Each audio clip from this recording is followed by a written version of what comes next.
नमस्कार दोस्तों, वैदिक मैथमेटिक्स के एक और वीडियो में आपका स्वागत है।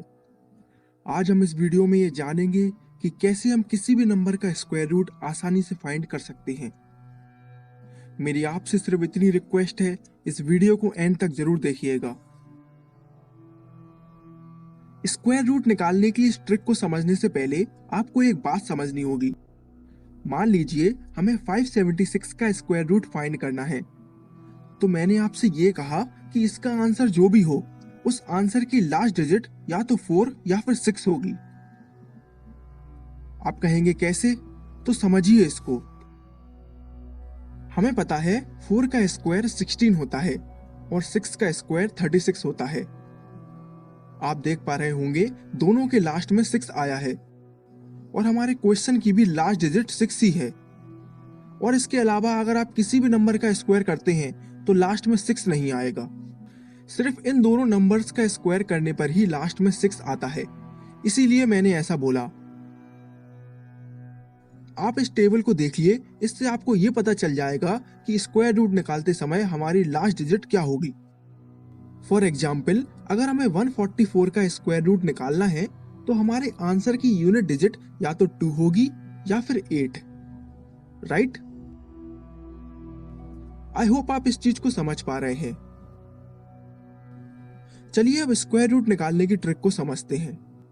मान लीजिए हमें 1521 का स्क्वायर रूट निकालना है, तो एक बात तो बिल्कुल साफ हो जाती है कि हमारे आंसर की यूनिट डिजिट या तो 1 होगी या फिर 9, राइट? अब आप जरा ध्यान से समझिएगा। सबसे पहले तो हम लास्ट की दोनों डिजिट को काट देते हैं और 15 पर फोकस करते हैं। हमें उस नंबर को देखना है जो कि 15 से जस्ट पहले है और वो किसी ना किसी नंबर का स्क्वायर होना चाहिए। जैसे 3 का स्क्वायर 9 होता है और 4 का स्क्वायर 16 होता है। अब क्योंकि 16 तो 15 से ज्यादा है, तो ऑब्वियस सी बात है हमें 9 को कंसीडर करेंगे और 9 3 का स्क्वायर होता है, तो हमारी पहली डिजिट यहां से निकल के आ जाएगी 3। अब या तो हमारा आंसर 31 होगा या फिर 39। अब इस चीज को कैसे डिसाइड करेंगे उसको समझिए। हम क्या करेंगे, हम 3 को उसके अगले नंबर यानी 4 से मल्टीप्लाई कर देंगे, तो आएगा 12। अब क्योंकि 12 15 से छोटा है, इसीलिए हम बड़ी डिजिट को कंसीडर करेंगे यानी 9 को। अगर हमारा आंसर 15 से बड़ा आता तो हम छोटी डिजिट को कंसीडर करते यानी 1 को। तो इस केस में हमारा फाइनल आंसर बनेगा 39। हम और कुछ एग्जाम्पल से इसको समझते हैं। मान लीजिए हमें 729 का स्क्वायर रूट फाइंड करना है। अब क्योंकि इसके लास्ट में 9 है, तो हमारे आंसर की यूनिट डिजिट या तो 3 आएगी या फिर 7, राइट?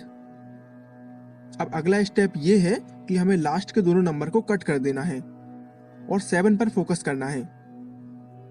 7 जो है वो 2 के स्क्वायर यानी 4 और 3 के स्क्वायर यानी 9 के बीच में आता है। हमें उस नंबर को देखना है जो कि 7 से कम है।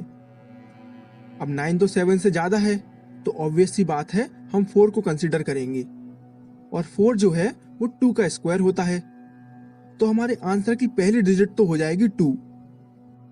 अब हम 2 को 3 से मल्टीप्लाई कर देंगे तो आएगा 6। अब इस बार भी 6 जो है वो 7 से कम है, तो इसीलिए हम बड़ी वाली डिजिट को कंसीडर करेंगे यानी 7 को। तो हमारा आंसर बनेगा 27। हम एक और एग्जाम्पल देख लेते हैं। मान लीजिए हमें 10816 का स्क्वायर रूट फाइंड करना है। क्योंकि लास्ट में 6 है, तो हमारी दो पॉसिबल यूनिट डिजिट्स होंगी, 4 और 6। लास्ट के दोनों नंबर्स को कट कर देंगे।